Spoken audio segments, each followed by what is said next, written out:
Hello दोस्तों, मैं आपका गाइड आपका दोस्त अनुराग पांडे और आप देख रहे हैं हमारा यूट्यूब चैनल। ये यूपीएससी प्री 2022 का पेपर है और सी सेट का पेपर है। ठीक है, 2022 का सी सेट का पेपर है। ठीक है, इसका हम पूरा डिटेल देखेंगे और इसके आंसर की देखेंगे, इसका एक्सप्लेन करेंगे। तो आप लोग अपने आंसर की मतलब अपना पेपर आप लोग मिला सकते हैं। ये सेट ए है। ठीक है, सेट ए है और सबको पता है कि इसमें 80 प्रश्न आते हैं, 200 नंबर का होता है, 2 घंटे का समय है। ठीक है, माइनस मार्किंग भी है।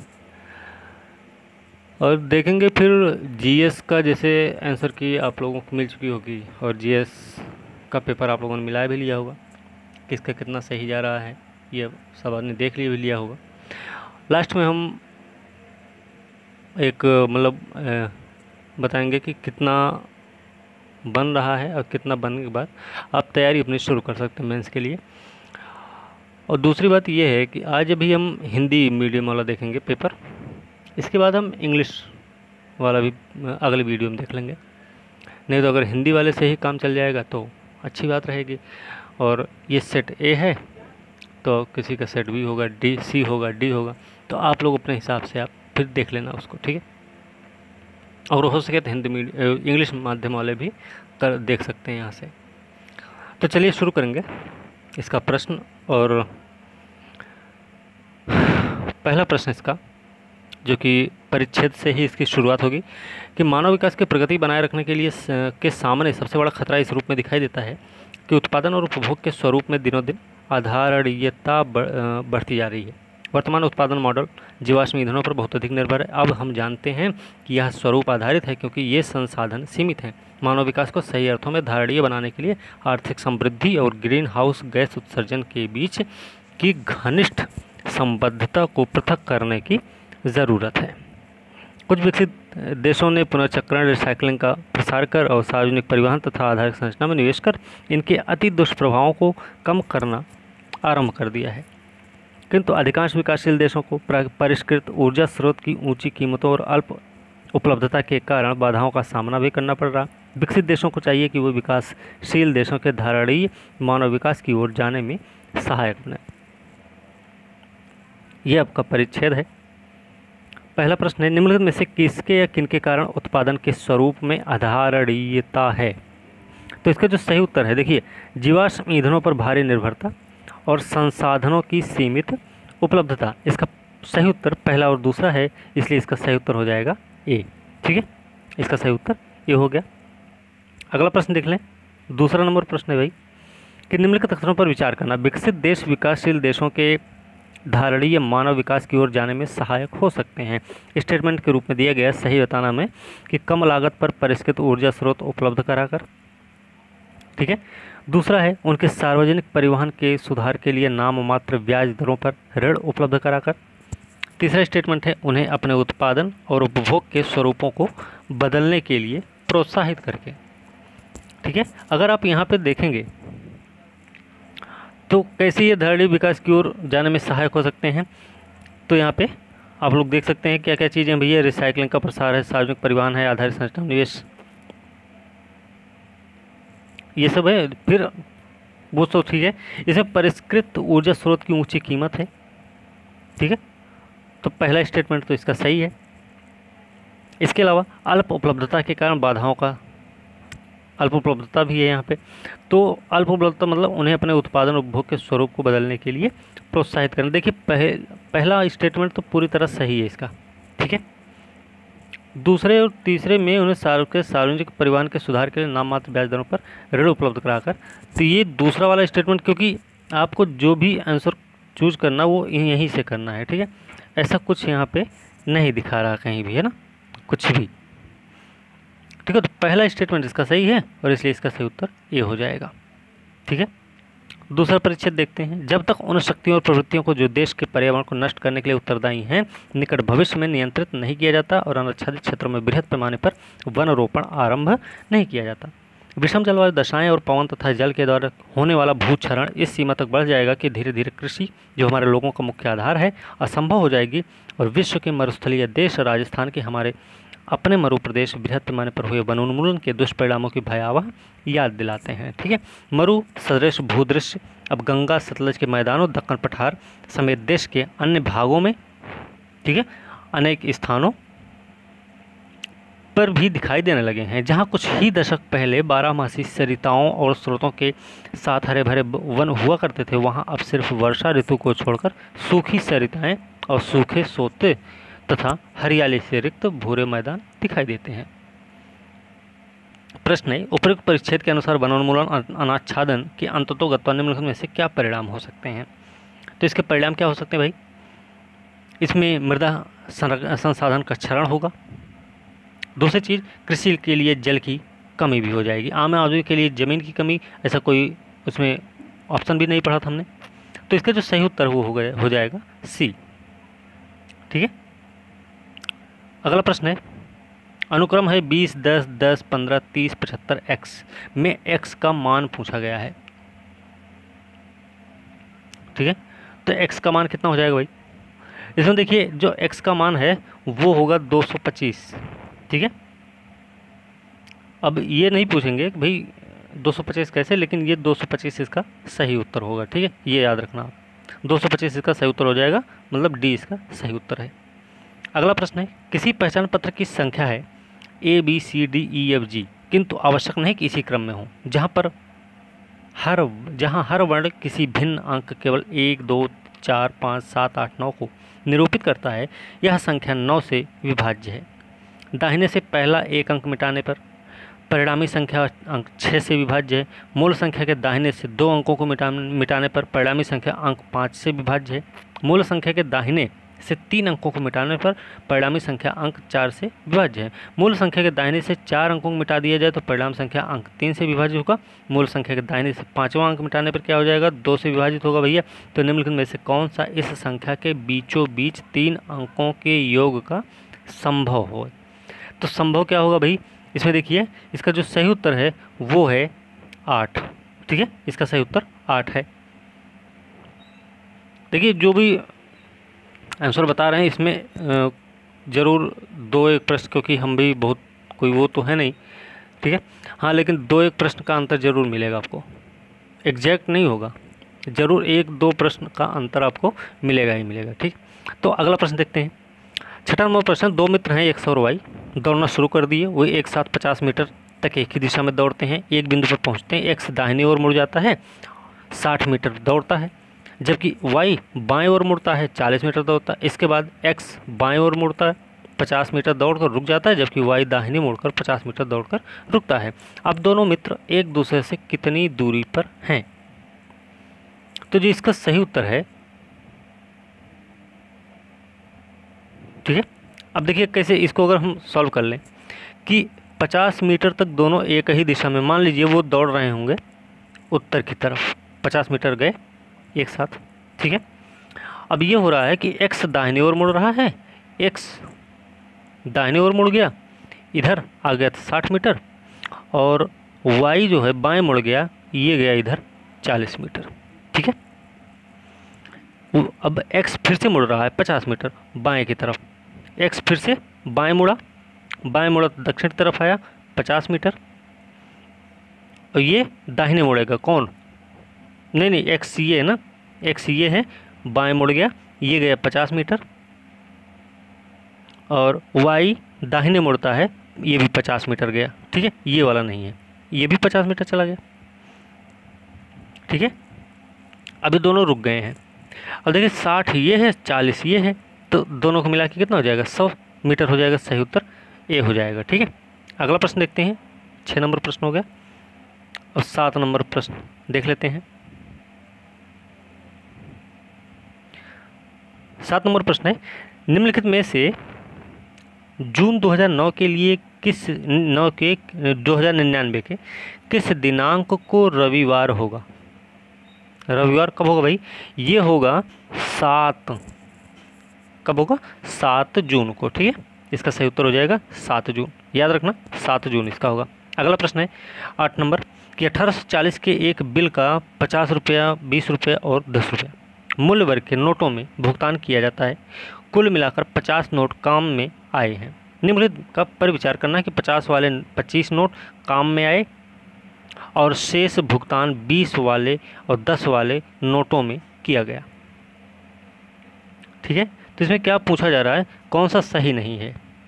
ठीक है, और दूसरा स्टेटमेंट क्या है, 20 वाले 35 नोट आए, फिर शेष भुगतान के 50 और 10 वाले नोटों में किया गया।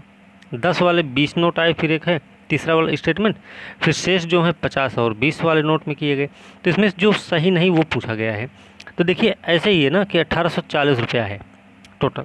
अगर 50 का 25 नोट हो गया तो 25 पंचे 125, 1250 रुपया ऐसे हो गया। ठीक है, बाकी 20 और 10 के किए जाएंगे।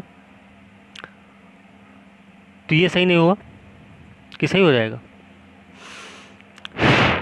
देखिए ये तीनों के तीनों क्या हैं, सही नहीं माने जाएंगे। ठीक है, क्योंकि इसमें 10, 20, 50 के नोटों के बारे में पता है कि कितना है। ठीक है, इसलिए इसका सही उत्तर जो हो जाएगा वो डी है। ठीक है, डी इसका सही उत्तर हो जाएगा। अगला प्रश्न है, ये वाला प्रश्न देखिए थोड़ा सा हमें अजीब लग रहा है, क्योंकि हमें ये समझ में आएगा भी नहीं हो सकता है। ठीक है, ये वाला हमें नहीं आएगा। 10 नंबर देख लेते हैं सवाल। 10 नंबर क्या है, 10 नंबर है अंक 1 से 9 3 पंक्तियों में इस प्रकार व्यवस्थित किए गए हैं कि प्रत्येक पंक्ति में 3 अंक हैं और दूसरी पंक्ति में बनी संख्या पहली पंक्ति में बनी संख्या की 2 गुनी है और तीसरी पंक्ति में बनी संख्या पहली पंक्ति में बनी संख्या की 3 गुनी है।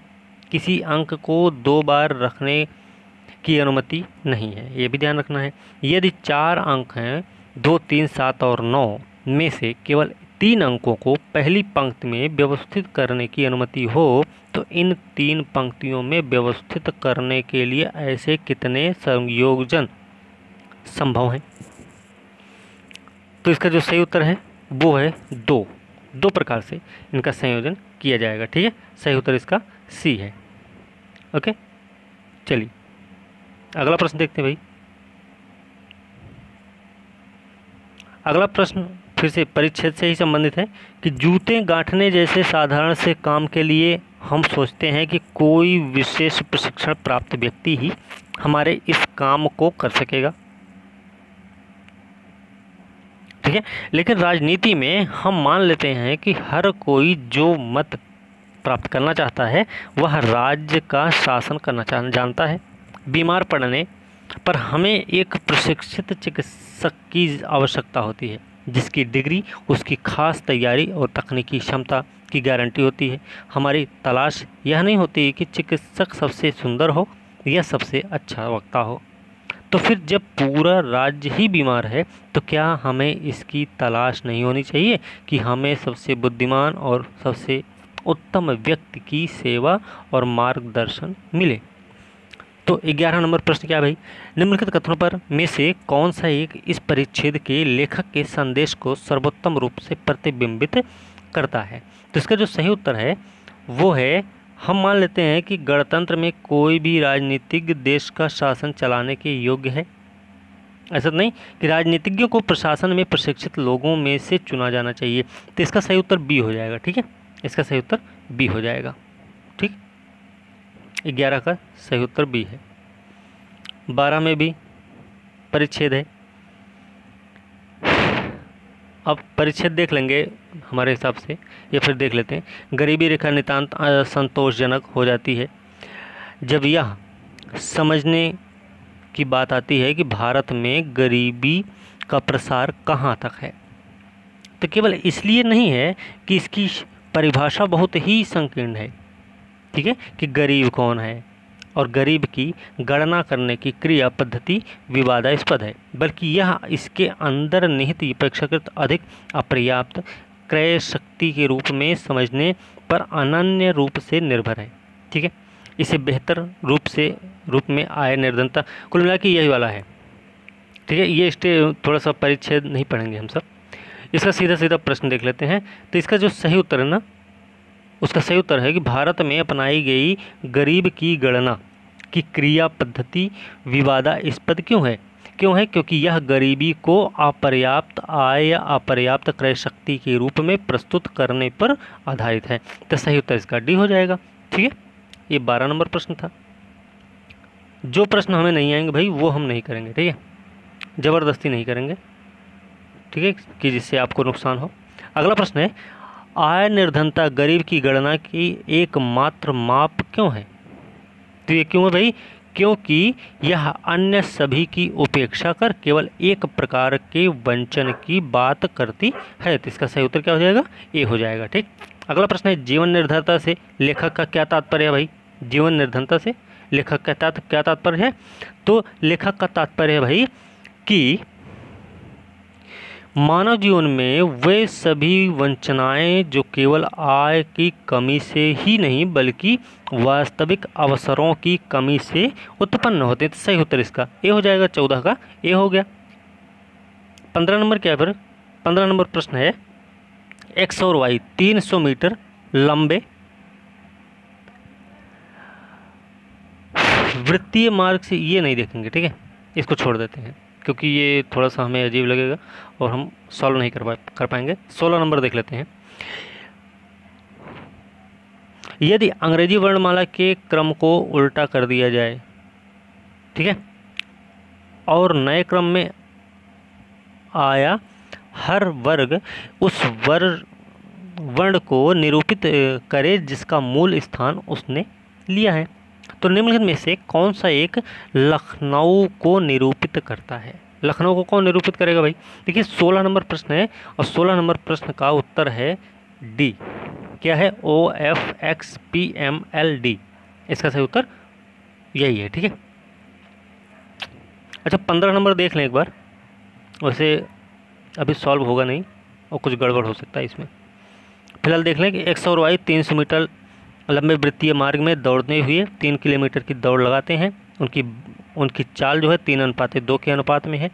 अगर उन्होंने एक साथ एक ही दिशा में दौड़ शुरू की है तो कितनी बार पहला व्यक्ति दूसरे व्यक्ति के पास से गुजरेगा?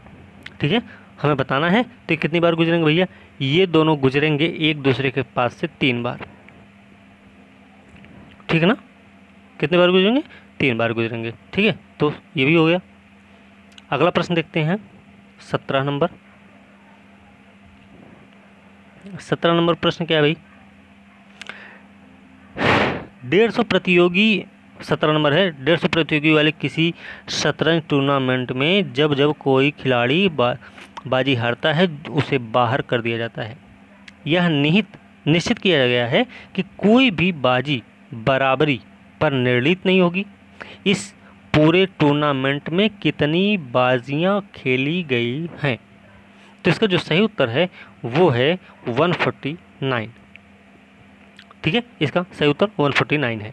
अगला प्रश्न है 18 नंबर कि 3 अंक की कितनी धनपूर्ण संख्याएं, मतलब अंकों का प्रयोग दोबारा किए बिना, इस प्रकार होंगी कि संख्या का प्रत्येक अंक विषम हो और संख्या 5 से विभाजित हो। तो कितनी बार ऐसा होगा भाई? तो ये इसका सही उत्तर हो जाएगा 18वां का डी। ठीक है, 18वां का डी हो जाएगा। और 19 नंबर प्रश्न है, नीचे दिए गए प्रश्न और 2 कथनों पर विचार कीजिए। तो प्रश्न है भैया, क्या x पूर्णांक है? तो कथन है, कथन 1 है x/3 पूर्णांक नहीं है। कथन 2 है 3x पूर्णांक है। बताना है उपयुक्त प्रश्न और कथनों के बारे में कौन सा एक सही है। तो 19 का जो सही उत्तर ना, इसका सही उत्तर है कथन 1 और 2 दोनों सही हैं और प्रश्न का उत्तर देने के लिए दोनों पर्याप्त। नहीं, एक मिनट, इसका सही उत्तर डी है। हाँ, डी इसका सही उत्तर है कि कथन 1 और 2 दोनों प्रश्न का उत्तर देने के लिए पर्याप्त नहीं है। सही उत्तर इसका डी हो जाएगा। ठीक है, अगला प्रश्न क्या है? 20 नंबर है कि एक वस्तु की कीमत में 25% वृद्धि हो जाए, तत्पश्चात कीमत में को 20% घटा भी दिया जाए, फिर 10% बढ़ा दिया गया, तो कीमत में परिणामी वृद्धि क्या है? ये बड़ा उल्टा पुल्टा है सवाल। इसमें देखिए, पहले 25% वृद्धि हो रही है कीमत में, फिर 20% घटा दी। मान लीजिए 100 रुपया है, उसमें 25% बढ़ा के 125 हो गया। अब 125 में 20% घटाया जाएगा अगर, तो कितना हो जाएगा? इसको गुणा कर लेते हैं ना, 12.5 दूनी 25, 25 माइनस कर दिए 100 रुपया हो गया। ठीक है, अब फिर कह रहे हैं कि फिर से 10% बढ़ा दिया जाए। अब 100 में फिर से 10% बढ़ा दिया तो 110 हो गया। परिणामी वृद्धि क्या हो जाएगी भाई? तो इसका जो सही उत्तर है वो है 10%। सही उत्तर 10% आ जाएगा। ठीक है, चलिए 20 नंबर हो गया। आगे देख लेते हैं 21 नंबर। देखिए फिर से परिच्छेद है। परिच्छेद यही है भैया इसमें कि विश्व में कुछ जगहों पर चावल और गेहूं जैसे प्रमुख खाद्यान्नों की उत्पादकता स्थिरता की सीमा तक पहुंच गई है। उपज को ना तो नई किस्में और ना ही अनोखे कृषि रसायन बढ़ा रहे हैं, ना ही अब ऐसी काफ़ी ज़मीनें बची हैं जिन पर खेती ना हुई हो। तो देखिए यही वाला परिच्छेद है जो इसका सही उत्तर है। 21वां नंबर प्रश्न है, इसमें पूछा गया है 21 नंबर प्रश्न में कि उपयुक्त परिच्छेद पर आधारित निम्नलिखित पूर्व धारणाएं बनाई गई हैं। देखिए हमने पेपर यूपीएससी पेपर से पहले सीसेट सॉल्व करवाए थे, अगर आप लोगों को पता हो तो ऐसी पूर्व धारणाओं के बारे में हमने बहुत सारे प्रश्न सॉल्व किए थे। ठीक है, तो फिलहाल इसका जो सही उत्तर हो जाएगा ना, इसका सही उत्तर हो जाएगा डी। ठीक है, मतलब ये दोनों ही इसकी पूर्व धारणाएं नहीं होंगी। मतलब कि भैया ए पहला है कि कृषि प्रौद्योगिकी का विकास और विकसित देशों तक सीमित है, कृषि प्रौद्योगिकी विकासशील देशों में नहीं अपनाई गई। तो दोनों के दोनों स्टेटमेंट गलत हैं। ठीक है, तो सही उत्तर इसका क्या हो जाएगा? डी हो जाएगा। ठीक है, सही उत्तर डी हो गया, डी है। 22 नंबर क्या प्रश्न है? उपयुक्त परिच्छेद पर आधारित निम्नलिखित पूर्व धारणाएं बनाई गई हैं। तो इसमें क्या होगा भाई? अब देखिए पूर्व धारणा पहला स्टेटमेंट है कि गरीब देशों को अपनी वर्तमान कृषि तकनीकों में परिवर्तन लाने की आवश्यकता है। बात सही है, पहला स्टेटमेंट सही हो गया। दूसरा है विकसित देशों के पास बेहतर आधारिक संरचना है और वे खाद्यान्न की कम बर्बादी करते हैं। ऐसा कुछ नहीं है। ठीक है, दूसरा स्टेटमेंट गलत है क्योंकि अभी जो रिपोर्ट आई है ना खाना में कि बर्बादी में सबसे ज़्यादा किस देश में खाने की बर्बादी होती है, तो वो विकसित देश ही है उसमें पहले नंबर पे।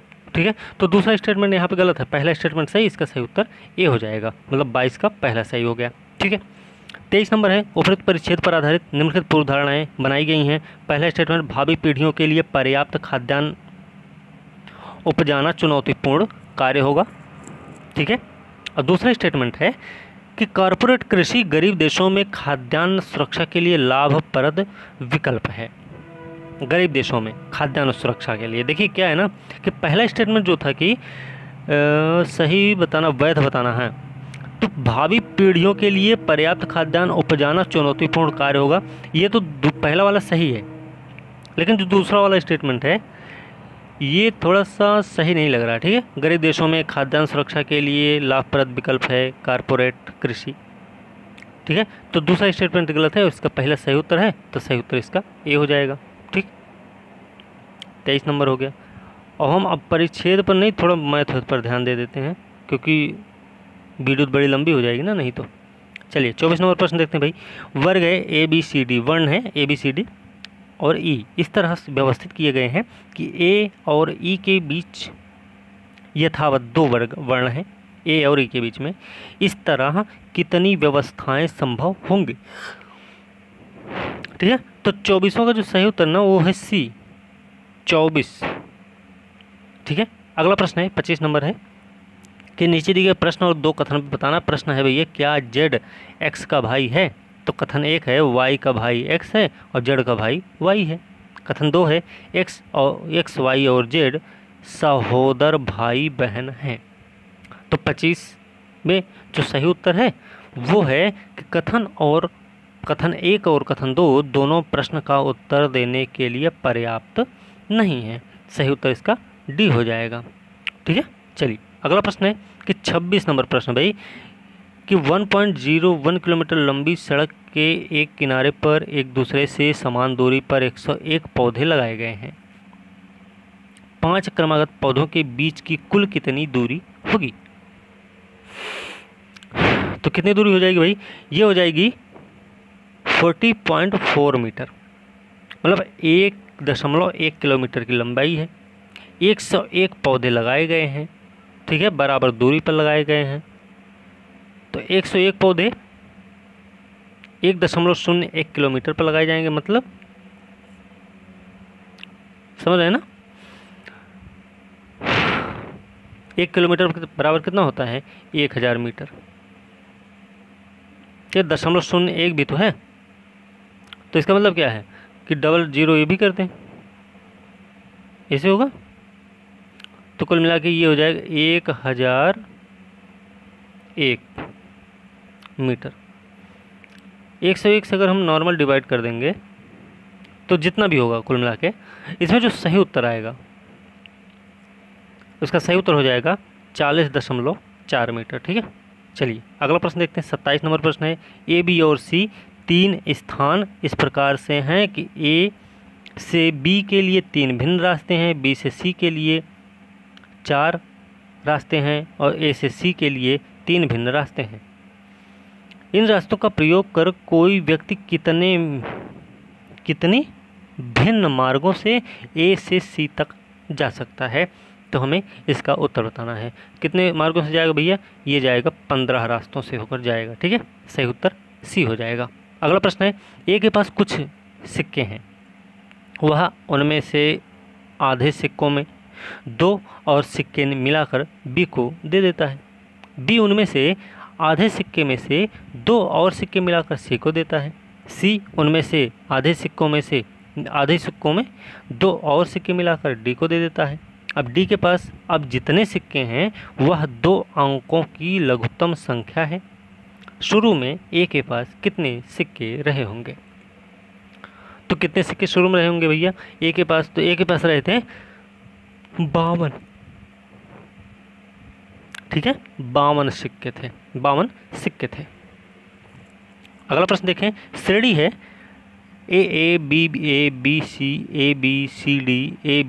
डी ई डैश डैश है में सौवें स्थान पर कौन सा वर्ण आएगा? ऐसे कर लेंगे भाई। तो सौवें स्थान पर कौन सा वर्ण आएगा? तो इसका सही उत्तर हो जाएगा आई। ठीक है, आई इसका सही उत्तर हो जाएगा। अगला प्रश्न है, 3 पंक्ति है, ए बी सी किसी पंक्ति में खड़े हैं किंतु आवश्यक नहीं है कि ये इसी क्रम में होंगे। ए और बी के बीच में 4 व्यक्ति हैं, बी और सी के बीच में 7 व्यक्ति हैं, सी के आगे 11 व्यक्ति हैं और ए के पीछे 13 व्यक्ति हैं। तो पंक्ति में खड़े व्यक्तियों की न्यूनतम संख्या क्या हो सकती है? पंक्ति में खड़े जो न्यूनतम व्यक्तियों की संख्या है वो है 22। ठीक है, इसको अगर देख लेंगे ना, जैसे ए और बी के बीच में 4 व्यक्ति हैं, ठीक है, इस तरीके से अगर जोड़ लेंगे तो ये उतना वही उत्तर आएगा, 22 इसका सही उत्तर हो जाएगा। ठीक है, चलिए अगला प्रश्न देखते हैं। ये फिर परिच्छेद वाला आ गया। परिच्छेद थोड़ा सा पढ़ के देख लेते हैं। परिच्छेद है कि प्राकृतिक वर्ण पृथ्वी पर भावी पर्यावरणों का पूर्वानुमान नहीं कर सकता, इसलिए वर्तमान जीव समुच्चय पर्यावरणीय महाविपत्तियों के लिए जो जीवन की राह में खड़ी है पूरी तरह कभी भी तैयार नहीं हो सकते हैं। ठीक है, यही वाला ये परिच्छेद है। अब इसमें हम 2 प्रश्न दिए गए हैं, 31 और 32 नंबर। तो दोनों प्रश्नों को देख लें भैया। देखिए, पहला प्रश्न 31 नंबर है कि परिच्छेद के अनुसार प्राकृतिक वर्ण पृथ्वी पर भावी पर्यावरणों का पूर्वानुमान नहीं कर सकता है। क्यों नहीं कर सकता भाई? क्योंकि जो प्रजातियां अपनी राह में खड़े पर्यावरणीय परिवर्तनों का सामना करने के लिए पूरी तरह तैयार नहीं हैं, वे विलुप्त हो जाएंगे। पहला स्टेटमेंट तो सही हो गया। दूसरा स्टेटमेंट क्या है कि सभी वर्तमान प्रजातियां विलुप्त हो जाएंगी क्योंकि उनके जीनोम जैविक दुर्घटनाओं को नहीं झेल पाएंगे। दूसरा स्टेटमेंट गलत है। तीसरा क्या है कि पर्यावरणीय परिवर्तनों को झेल पाने में जीनोम की अक्षमता के परिणाम स्वरूप विलोपन हो जाएगा। तीसरा स्टेटमेंट सही हो गया। चौथा क्या है कि प्रजातियों का विलोपन एक आम लक्षण है। तो चौथा भी सही। तो पहला, तीसरा और चौथा सही है, तो इसका सही उत्तर हो जाएगा सी। ठीक है, 31 नंबर है। 32 नंबर क्या है? यह परिच्छेद यह सुझाता है कि विकास का डार्विनवादी सिद्धांत कोई सिद्धांत है ही नहीं। तो क्यों नहीं भैया, ऐसा क्यों नहीं है?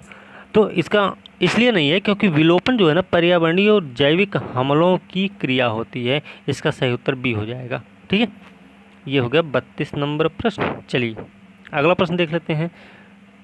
प्रश्न थोड़ा ऐसे ही देखेंगे क्योंकि परिच्छेद पढ़ेंगे तो वीडियो लंबी बनेगी, और वीडियो लंबी बनेगी तो मज़ा भी कम आएगा। ठीक है, 33 नंबर प्रश्न देख लेते हैं। इस परिच्छेद के संदर्भ में बताना है, पूर्व धारणाएं बनाई गई हैं, तो इसको देख लेते हैं भाई। देखिए, केवल युवा प्रजातियां जीवित रहेंगी और कायम रहेंगी जिनमें पर्यावरणीय महाविपत्ति से पार पाने की क्षमता होगी। तो पहला स्टेटमेंट सही हो गया। पहला स्टेटमेंट क्या है, सही हो गया भाई। दूसरा स्टेटमेंट क्या है, पर्यावरण में उग्र परिवर्तनों के कारण पृथ्वी पर 90% से अधिक प्रजातियां विलुप्त हो जाने के खतरे में हैं। ऐसा कुछ नहीं है, दूसरा स्टेटमेंट गलत है। ठीक है, तीसरा क्या है, डार्विन का सिद्धांत सभी प्राकृतिक घटनाओं की व्याख्या करता है। सभी काहे करेगा, सभी प्राकृतिक आपदाओं को व्याख्या क्यों करेगा भाई। तो दूसरा और तीसरा गलत है, पहला सही है, इसका सही उत्तर ए हो जाएगा। ठीक है, सही उत्तर ए हो गया इसका। ठीक है, चलिए अगला प्रश्न देखते हैं। फिर से परिच्छेद वाला प्रश्न है और इसको छोड़ेंगे। ठीक है, नहीं कर लेते हैं, परिच्छेद है फिर से। स्थिर आर्थिक समृद्धि, उच्चतर साक्षरता, बढ़ते हुए कौशल स्तर के साथ भारतीय मध्यवर्गीय परिवारों की संख्या अत्यधिक तेजी से बढ़ी है। यही वाला परिच्छेद है। तो इसमें 34 नंबर जो प्रश्न है, 34 नंबर प्रश्न है, निम्नलिखित कथनों में से कौन सा एक इस परिच्छेद के मर्म को सर्वोत्तम रूप से प्रतिबिंबित करता है। तो इसका जो सही उत्तर होगा ना, एक मिनट सॉरी,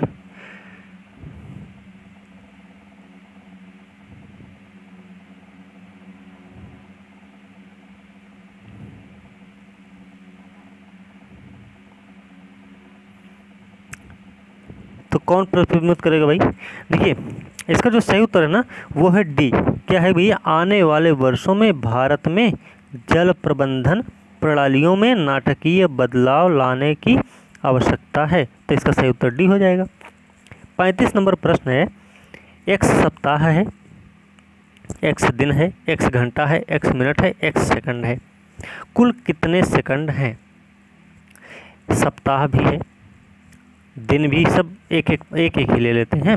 तो एक सप्ताह हो जाए, एक दिन हो जाए, एक घंटा हो जाए, एक मिनट हो जाए और एक सेकंड हो जाए।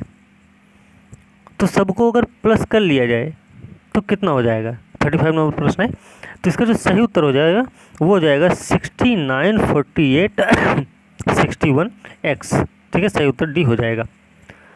ठीक है, अगला प्रश्न क्या है, P Q R S T और यू एक परिवार के 6 सदस्य हैं।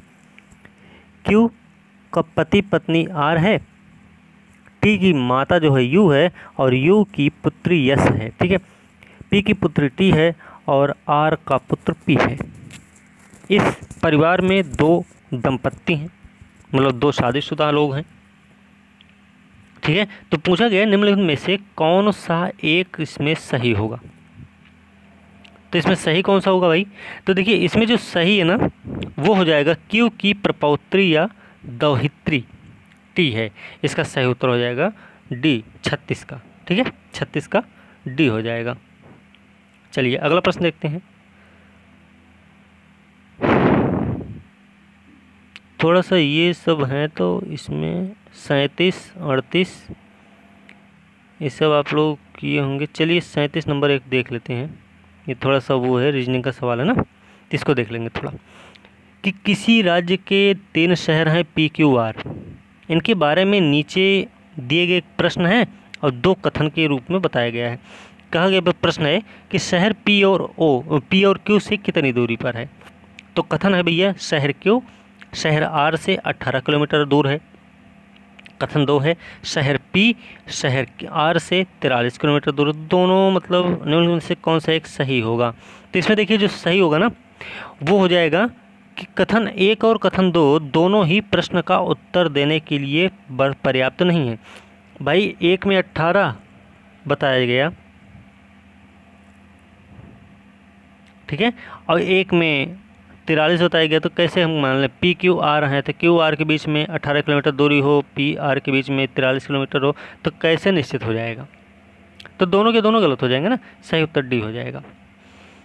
ये कथन और निष्कर्ष है तो इसको हम नहीं देखेंगे, ठीक है, क्योंकि ये हम खुद नहीं बता पाएंगे अभी और गड़बड़ हो जाएगा फिर, है ना। तो हमारी वजह से आपको नुकसान हो ये बर्दाश्त नहीं। अगला प्रश्न देख लेते हैं भाई। देखिए 8 विद्यार्थी हैं, 38 नंबर 40 नंबर प्रश्न है। 8 विद्यार्थी हैं, ABCDEFG और H किसी वृत्ताकार मेज की परितः मेज के केंद्र की ओर मुँह करके बैठे हुए हैं। सब लोग एक दूसरे के से एक समान दूरी पर भी बैठे हैं, ठीक है, लेकिन आवश्यक नहीं है कि ये इसी क्रम में बैठे होंगे।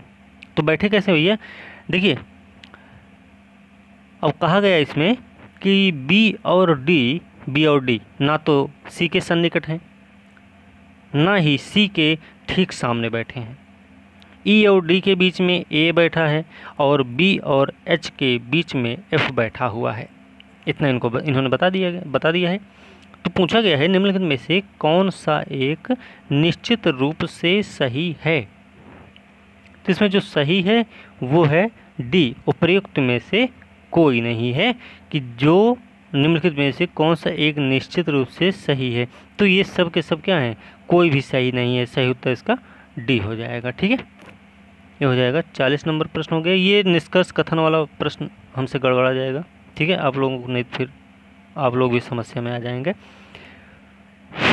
फिर से परिच्छेद वाला प्रश्न देख लेते हैं। परिच्छेद भैया, पिछली 2 या 3 पीढ़ियों से व्यक्तियों की सतत बढ़ती हुई संख्या मनुष्यों की तरह नहीं वरन केवल कामगारों की तरह जीवन जीती रही है। तो ये वाला परिच्छेद है। इसमें प्रश्न है 41 नंबर की यह परिच्छेद इस विचार पर आधारित है कि, किस विचार पर आधारित है भाई?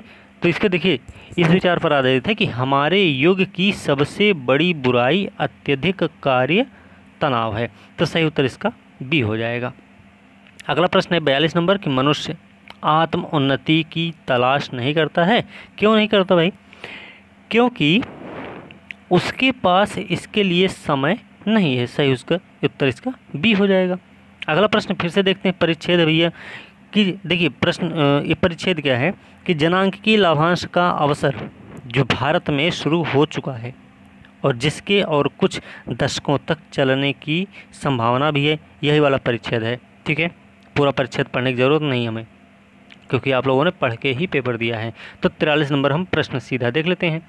43 नंबर प्रश्न है कि जब जनांकीय लाभांश शुरू हो जाता है तब किसी देश में निम्नलिखित में से क्या अवश्य घटित होता है या क्या अवश्य घटित होगा। तो देखिए पहला स्टेटमेंट है कि निरक्षर लोगों की संख्या घटेगी। ऐसा कुछ होता है क्या? देखिए पहला स्टेटमेंट क्या है, इसका कोई मतलब नहीं है, ठीक है। दूसरा स्टेटमेंट क्या है, अति वृद्ध और अति युवा आयु का अनुपात कुछ समय के लिए घटेगा। ऐसा भी होता है क्या? बिल्कुल होता है। दूसरा स्टेटमेंट सही है। तीसरा स्टेटमेंट क्या है, जनसंख्या वृद्धि दर शीघ्र स्थिर हो जाएगी। शीघ्र स्थिर नहीं होती, ठीक है। तो इसका जो सही उत्तर है ना भैया दूसरा सिर्फ सही है, इसका सही उत्तर बी हो जाएगा, ठीक है। चलिए 44 नंबर प्रश्न देख लेते हैं। अब जो प्रश्न हमको आएंगे वही करेंगे भाई, ये ज़्यादा नहीं करेंगे, नहीं तो पता चले मामला गड़बड़ा जाएगा।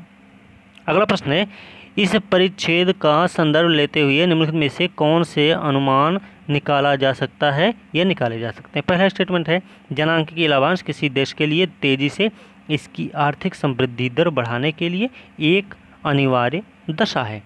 तो पहला स्टेटमेंट क्या सही है? पहला स्टेटमेंट गलत है, ठीक है। दूसरा स्टेटमेंट क्या है भाई, उच्च शिक्षा की उन्नति किसी देश के लिए तेजी से इसकी आर्थिक समृद्धि बढ़ाने के लिए एक अनिवार्य दशा है। तो देखिए दोनों के दोनों स्टेटमेंट गलत हैं, तो इसका सही उत्तर डी हो जाएगा, ठीक है। अगला प्रश्न देख लेते हैं। 45 नंबर प्रश्न है कि 5 मित्र हैं PQXYZ अपने कुछ नोटबुक खरीदे हैं संगत में। संगत सूचनाएं नीचे दी गई। ये पहला स्टेटमेंट है कि एक्स ने जितनी नोटबुक खरीदी थी उससे 8 अधिक नोटबुक जेड ने खरीद ली। दूसरा है कि पी और क्यू ने मिलकर 21 नोटबुक खरीदी। तीसरा है पी ने जितनी नोटबुक खरीदी उससे 5 कम नोटबुक क्यू ने खरीदी है। चौथा है एक्स और वाई ने मिलकर 28 खरीदे, ठीक है। और पांचवा है एक्स ने जितनी नोटबुक खरीदी उससे 5 अधिक नोटबुक पी ने खरीदी है। तो पूछा गया कि यदि प्रत्येक नोटबुक की कीमत है 40 रुपया तो सभी नोटबुक की कुल लागत कितनी होगी। अब सभी नोटबुक की कुल लागत क्या हो सकती है भाई? देखिए इसका जो सही उत्तर है ना वो है ए, 2600 रुपया। ठीक है, इसका 2600 रुपया है। अगला प्रश्न देखें कि कोई व्यक्ति घर से 14:30 मतलब 2:30 बजे निकला और यात्रा कर गांव पहुंचा है, तब गांव की घड़ी ने बताया 3:15 का समय। ठीक है, वहाँ 25 मिनट वह रुका है। वह पहले वाले मार्ग की अपेक्षा 1.25 गुना लंबे मार्ग से 2 गुनी चाल से यात्रा करके 16 बजे मतलब 4 बजे अपने घर पहुंचता है। तो घर की घड़ी की तुलना में गांव की घड़ी धीमी है कि 10 मिनट धीमी, 5 मिनट धीमी, 10 मिनट तेज है, 5 मिनट तेज है। तो इसका जो सही उत्तर हो जाएगा, उसका सही उत्तर हो जाएगा 5 मिनट तेज है। ठीक है, सही उत्तर इसका डी हो जाएगा। ठीक है, ये वाला प्रश्न 47 नहीं देखेंगे। ठीक है, क्योंकि 47 नहीं देखेंगे भाई।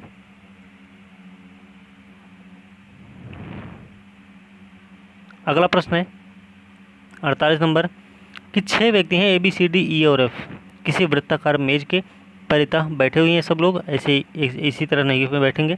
तो प्रश्न है कि ए के ठीक बाईं ओर कौन बैठा है। तो कथन है सी के ठीक सामने बी बैठा है और ई के ठीक सामने डी बैठा हुआ है। कथन 2 है कि बी के ठीक सामने ठीक बाईं ओर एफ बैठा हुआ है। तो पूछा गया सही कौन सा है। तो देखते हैं, इसका जो सही उत्तर है वो डी ही होगा। ठीक है, क्योंकि दोनों के दोनों स्टेटमेंट ऐसे नहीं है कि जो उनका उत्तर दे पाएंगे। ठीक है, 49 नंबर प्रश्न है कि मनीषा की आयु क्या है। तो कथन 1 है कि मनीषा अपनी माँ से 24 वर्ष छोटी है और कथन 2 है 5 वर्ष बाद मनीषा और उसकी माँ की आयु 3:5 के अनुपात में हो जाएगी। तो इसका जो सही उत्तर है ना 49 का, वो सही उत्तर इसका है कथन 1 और कथन 2 दोनों प्रश्न का उत्तर देने के लिए पर्याप्त है। सही उत्तर इसका सी हो जाएगा। ठीक है, सही उत्तर इसका सी हो गया। ठीक है, 50 नंबर भी नहीं देखेंगे क्योंकि इसमें भी थोड़ा सा, चलिए 50 नंबर भी छोड़ देते हैं। ठीक है, क्योंकि अभी आएगा नहीं तो फिर मामला गड़बड़ हो जाएगा और गलत बताना ठीक नहीं है। अच्छा, 51 नंबर प्रश्न देख लेते हैं। परिच्छेद है कि किसी आर्थिक संगठन में मानव को मशीनों की उत्पादकता से लाभान्वित होने का अवसर मिले तो यह उसे फुर्सत के बहुत अच्छे जीवन की ओर ले जा सकती है। ठीक है, तो ये वाला परिच्छेद है। प्रश्न है कि निम्नलिखित कथनों में से कौन सा एक इस परिच्छेद के अंतर्निहित स्वर को सर्वोत्तम रूप से प्रतिबिंबित करता है। तो 51 नंबर का जो सही उत्तर है वो है कि केवल शिक्षित जनसंख्या ही आर्थिक प्रगति के लाभों का सर्वोत्तम उपयोग कर सकती है, या फिर सभी आर्थिक विकास का लक्ष्य फुर्सत का निर्माण होना चाहिए, या फिर सी है किसी देश की शिक्षित जनसंख्या में वृद्धि इसके लोगों को उनमें खुशी की वृद्धि की ओर ले जाती है। तो देखिए इसका डी वाला स्टेटमेंट भी है कि मशीनों के उपयोग को प्रोत्साहित करना चाहिए ताकि इससे फुर्सत में जीने वाली बड़ी जनसंख्या का सृजन हो। तो इसका जो सही उत्तर है ना वो सी इसका सही उत्तर हो जाएगा। ठीक है, सही उत्तर इसका सी हो गया। फिर से परिच्छेद है। ठीक है,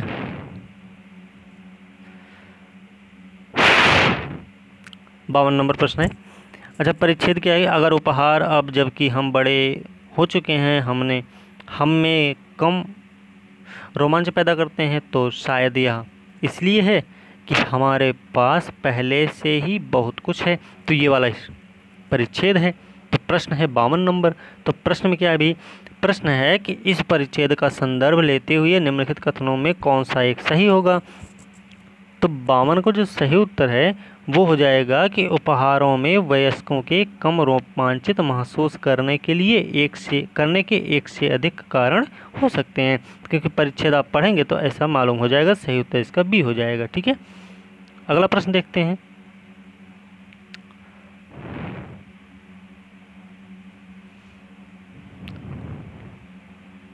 अगला प्रश्न है 55 नंबर प्रश्न देखेंगे। 55 नंबर प्रश्न देख लेते हैं भाई, क्या है 55 नंबर। देखिए, एक संख्या है, एक संख्या आधारित ताला है जिसके लिए 3 अंक की वैयक्तिक अभिज्ञान संख्या है। पिन में 1 से 7 तक अंक है, कोई अंक दोबारा नहीं आता है। पिन के अंक बाएं से दाहिने तक तरफ घटते हुए क्रम में है। पिन के किन्हीं 2 अंकों के बीच कम से कम 2 का अंतर है, तो अधिकतम कितने प्रयासों से पिन का निश्चित पता लगाया जा सकता है। तो 55 का कुछ समझ में आ रहा है। ये प्रोबेबिलिटी प्रायिकता वाले प्रश्न है ना, तो थोड़ा सा प्रायिकता तक ध्यान रखनी होती भाई। और प्रायिकता वैसे हमको भी बड़ी अच्छी नहीं आती है, लेकिन हाँ आपको उत्तर बताएंगे तो इसका सही उत्तर हो जाएगा सी। ठीक है, 10 इसका सही उत्तर हो जाएगा। अगर आपने लगाया है तो आप अपना मिला लीजिएगा। अगला प्रश्न है, ये वृत्त का है तो इस पे नहीं देखेंगे हम, ठीक है, क्योंकि ये हम नहीं बता पाएंगे अभी। ठीक है, चलिए अगला प्रश्न देखते हैं। ठीक है, अगला प्रश्न 57 नंबर प्रश्न देखते हैं। 24 पुरुष 12 महिलाएं एक काम को 30 दिन में पूरा कर लेते हैं। 12 पुरुष 24 महिलाएं उसी काम को कितने दिनों में पूरा करेंगे। तो देखिए, इसका जो सही उत्तर है वो है, इसका कोई निष्कर्ष निकालने के लिए आंकड़ा अपर्याप्त, मतलब इसका जो निष्कर्ष निकलेगा वो आंकड़ा अपर्याप्त है। ठीक है, तो सही उत्तर इसका डी हो जाएगा। ठीक है, सही उत्तर डी हो गया। अगला एक प्रश्न है 58 नंबर है कि 91 गुणे 92 गुणे 93 94 95, मतलब गुणा करना है सबका, को 1261 से भाग दे दिया जाए तो शेषफल क्या होगा भाई। ये सबसे कठिन प्रश्न है ना, तो इसका सही उत्तर होना चाहिए 0 2 1 2 3 दूनी 6 24 पंचे 4 पंचे 20 6 0 7 0 8 0 9 0 9 0 है, तो 0 ही आएगा ना इसका। सही है, इसका सही उत्तर डी हो जाएगा। ठीक, चलिए ये थोड़ा सा, ये 2 प्रश्न और देखेंगे बस। ठीक है, 59 और 60, बाकी छोड़ देंगे फिर प्रश्न। एक है 20 सेंटीमीटर लंबी 8 सेंटीमीटर चौड़ी आयताकार, नहीं है करेंगे इसको। ठीक है, 59 छोड़ेंगे, 60 भी छोड़ देते हैं। चलो आगे चलते हैं, आगे देखते हैं मिल जाएगा प्रश्न अभी। ये है 2 उम्मीदवार हैं एक्स और वाई, एक निर्वाचन में भाग लेते हैं। 80% लोगों ने मतदान किया है, कोई अवैध मत नहीं हुआ है। नोटा विकल्प था भी नहीं उसमें। मतदान में पड़े कुल मतों का 56% मत एक्स को मिल गया, वह 1440 वोट पा गया है। तो मतदाता सूची में मतदाताओं की कुल संख्या कितनी संख्या है। देखिए भैया, 80% वोट पड़ा हुआ है। ठीक है, 80 में भी 56% वोट पाया है जो जिसने, उसका कुल वोट है 1440। ठीक है, थोड़ा सा ऐसे भी लगा सकते हैं हम सब। देखो क्या करते हैं ना, कि पूछा जा रहा है कि मतदाता सूची में मतदाताओं की कुल संख्या कितनी। मान लीजिए वो संख्या हो आपकी 15,000। ठीक है, 15,000 मान लेते हैं हम संख्या थी, टोटल मत है 15,000। ठीक, 80% उसका कितना हो जाएगा 12,000। 80% 12,000 ही होगा ना। ठीक है, 12,000 में 56% वोट पाया है जो 1440 मत से जीता है। तो इसका 56% अगर निकालेंगे तो 100 से भाग दे देंगे, इसको कट गया, गुणा कर देंगे तो 12 छक 72 और 12 पंचे 60 7 67, कितना आएगा 6720 वोट पाया है ये। ठीक है, अब दूसरा कितना पाएगा, घटा देते हैं ना भैया, लोग घटा दिए तो 0 हो गया, 10 में से 2 गया 8 हो जाएगा, 9 में से 2 गया 7 गया 2 हो जाएगा, फिर ये 11 से 6 हो जाएगा 5, 5280 वोट पाएगा। ठीक है, अब 6720 में से 5280 माइनस करेंगे 1440 आ जाएगा। तो इसका सही उत्तर क्या हो जाएगा? ए ही होगा ना। तो सही उत्तर इसका ए हो गया। ठीक है, चलिए जो प्रश्न आप लोग मिला किए हैं वो आप अपना सॉल्व कर लीजिएगा।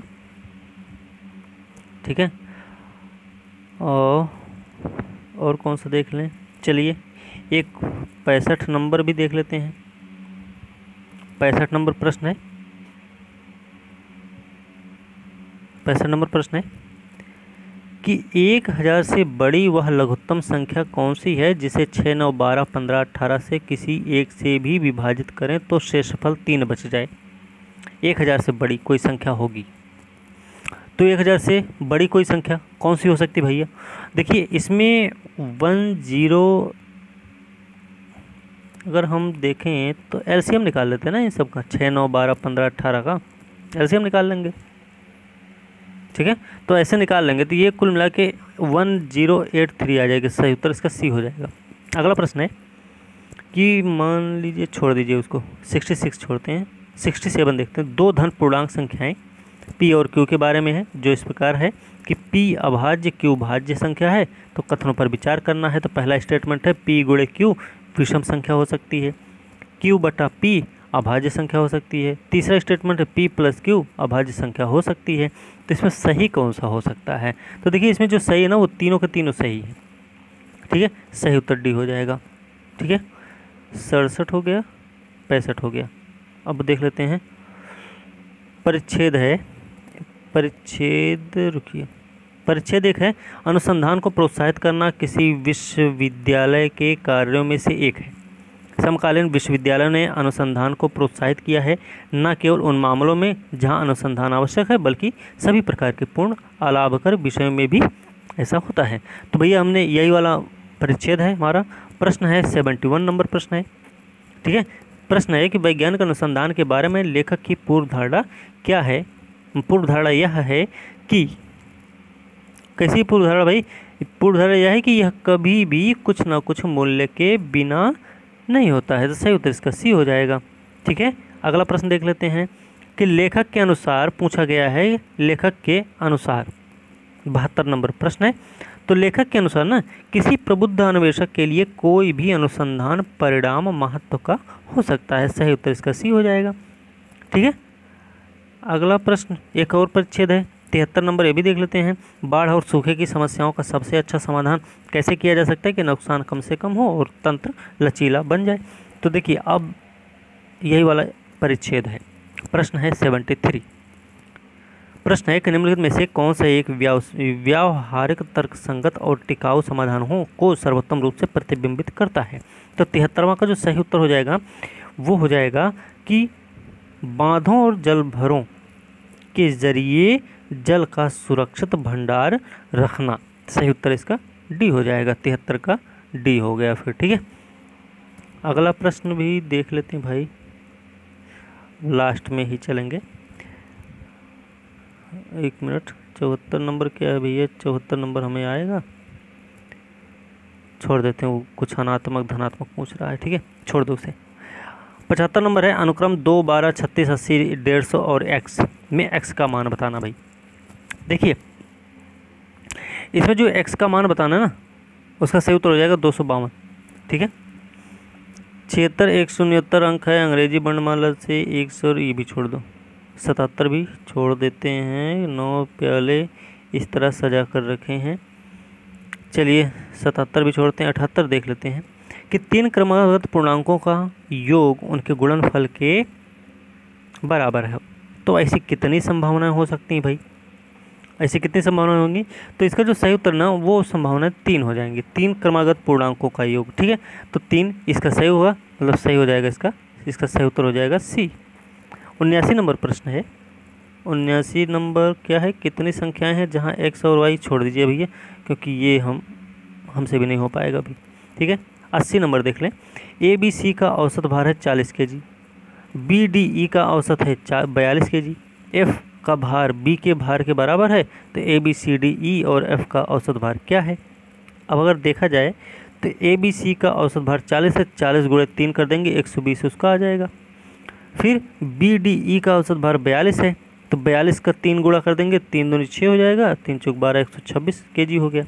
फिर बता रहा है कि F का भार B के भार के बराबर है, F और B, ठीक है, दोनों का बराबर है। पूछा जा रहा है कि सही उत्तर औसत क्या है।